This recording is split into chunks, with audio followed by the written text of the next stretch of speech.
The distress call came in garbled, half-eaten by static, but I'll never forget the sound underneath the noise. Screaming. Not human screaming. The high, fluting wail of the Ossaren, a species that didn't have a word for war in their language until 3 years ago. I'm Dale Kowalski, Staff Sergeant, 3rd Human Expeditionary Response Company.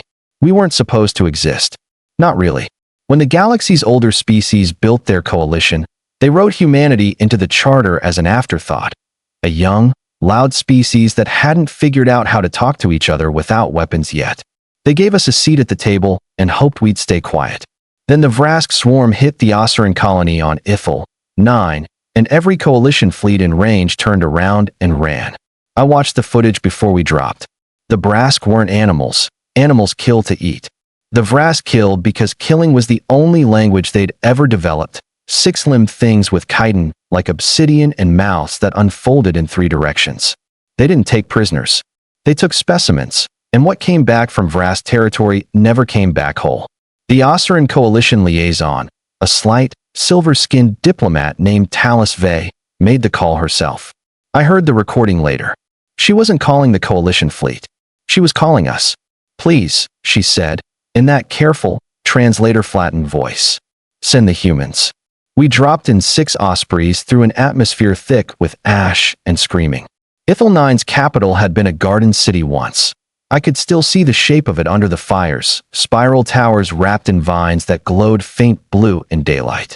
Now the vines were burning and the towers were falling and the streets were full of things that used to be people.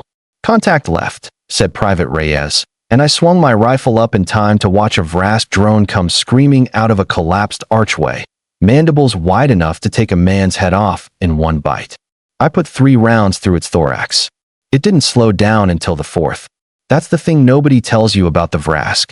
They don't feel pain the way we understand pain. They feel momentum. You don't wound a Vrask.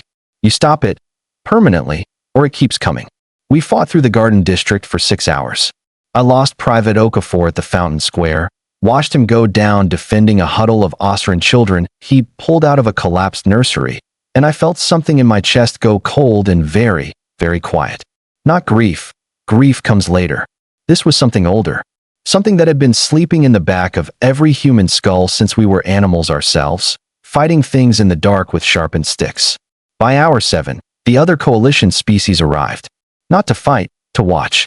A Threnzai observation cruiser held position in high orbit, recording everything, because the Threnzai are historians, and this, to them, was already history. I found out later they weren't recording the battle. They were recording us. Here's what I remember most clearly. Not the fighting.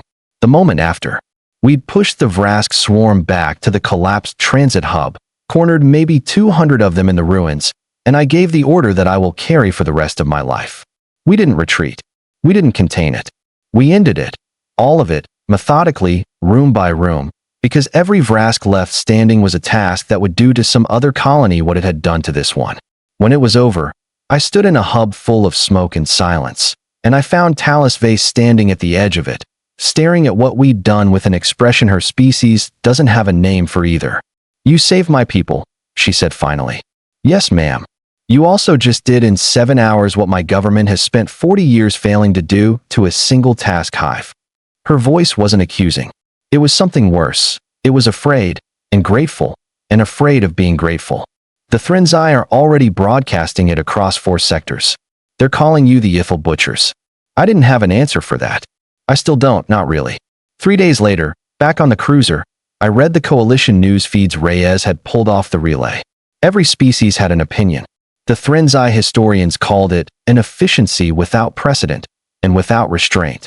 A coalition senator from the Ellerin Compact gave a speech about human savagery, about how we'd turned a rescue into a slaughter, about how the Vrask, monstrous as they were, still deserved a trial, a containment, a chance. I thought about Okafor at the fountain, curled around 3 children who were alive because he wasn't.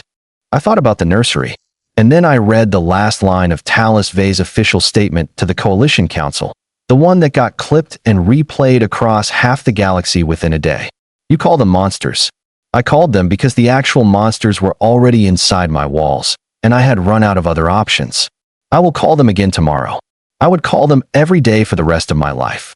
The difference between humanity and the Vrask is not that humans don't have teeth. It's that humans choose, every single time, who those teeth are for. I'm not going to pretend that speech fixed anything. Some coalition worlds still won't let human ships dock without an armed escort. There are entire species that look at us now the way you'd look at a chained dog that just proved it could break the chain. But 6 weeks after Ethel, 9, I got a transmission through unofficial channels. An Ossaren child, maybe 8 years old by their reckoning, holding up a drawing. Stick figures in coalition issue armor, standing between smaller figures and a wall of black scribbles that I assume were meant to be Vrask.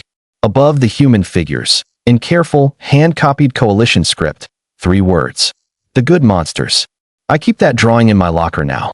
Not because I'm proud of what we did in that transit hub. Some nights I'm not sure proud is a word that applies.